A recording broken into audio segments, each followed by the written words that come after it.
Tirana est la capitale de l'Albanie. Le pays est situé dans la région des Balkans en Europe. Ils parlent albanais et leur monnaie est le lek. Il s'agit d'un pays au relief montagneux. Les plages des mers Adriatiques et Ioniennes y sont magnifiques. L'origine du peuple albanais et de leur langue sont un mystère. Les historiens croient que leurs ancêtres sont les Illyriens. Leur langue est considérée comme unique car elle n'a pas de racines germaniques, romanes ou slaves. L'Albanie fut conquise par les Grecs, les Romains, les Byzantins, les Vénitiens et plusieurs autres. En 1054, lors de la division de l'Église chrétienne, le nord devint catholique et le sud orthodoxe. En 1355, les Serbes conquirent la région et en 1481, ce fut les Ottomans qui prirent possession. De nos jours, 60% de la population est de confession musulmane et 20% chrétienne. Toutefois, durant le régime communiste, l'Albanie est devenue le premier pays dans le monde à être considéré athée. Lors de mon séjour de 3 mois en Europe, j'ai fait un arrêt d'1 jour à Tirana. Je ne connaissais personne ayant visité le pays et je ne savais pas si c'était sécuritaire d'y voyager seule en tant que femme.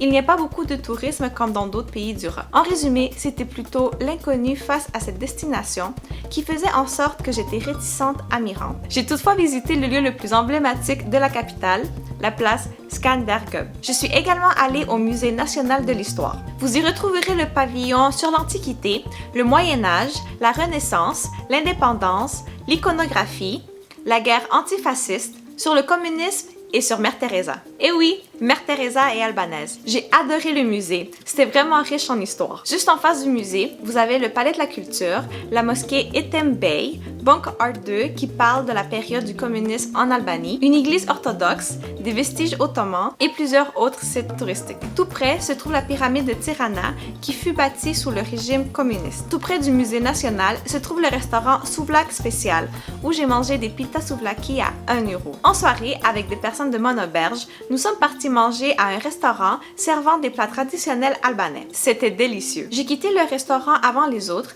car le lendemain, je prenais l'autobus à 4h30 du matin pour me rendre en Grèce. La gare était seulement à 15-20 minutes de marche de mon auberge. J'ai demandé au monsieur de la réception à mon auberge si c'était sécuritaire de marcher tout seul à 4h du matin. Il m'a beaucoup rassurée en m'affirmant que Tirana est une ville sécuritaire. Le lendemain à 4h du matin, je marchais donc vers la gare avec mon gros sac à dos en étant quand même de grande vigilance. Tout à coup, un chien est sorti de nulle part et il a commencé à japper dans ma direction. Mon cœur s'est mis à battre à 100 000 à l'heure, surtout que j'ai un peu peur des chiens. J'ai essayé d'ignorer et de continuer ma route, mais 2 autres chiens sont venus le rejoindre. À ce moment, la panique s'est emparée de moi car je savais que les chiens peuvent sentir ta peur. J'ai traversé le boulevard à la hâte sans trop regarder. Une chance qu'il était 4h du matin et que les voitures se faisaient rares. Les chiens ne m'ont pas suivi, mais j'entendais japper encore alentour de moi et j'avais vraiment peur que d'autres chiens apparaissent. Mes amis, vous avez jamais vu quelqu'un marcher aussi vite avec un gros sac à dos. L'adrénaline était au top. Je suis finalement arrivée à la gare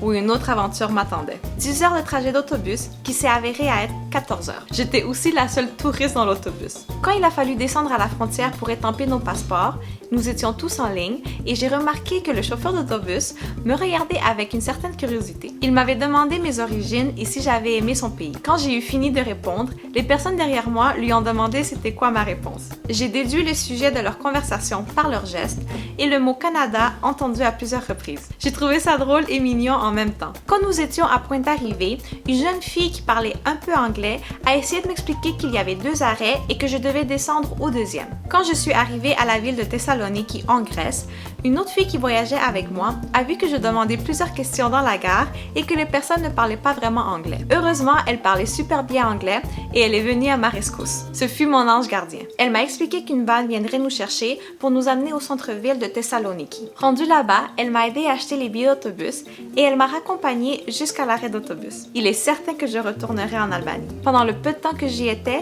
les Albanais m'ont très bien accueilli. Les gens sont chaleureux et ils sont contents de voir des personnes qui viennent visiter leur pays. Bon, mis à part mon expérience avec les chiens, j'ai eu une bonne impression de l'Albanie. Mon séjour en Albanie m'a appris qu'il y a souvent des beaux trésors dans l'inconnu.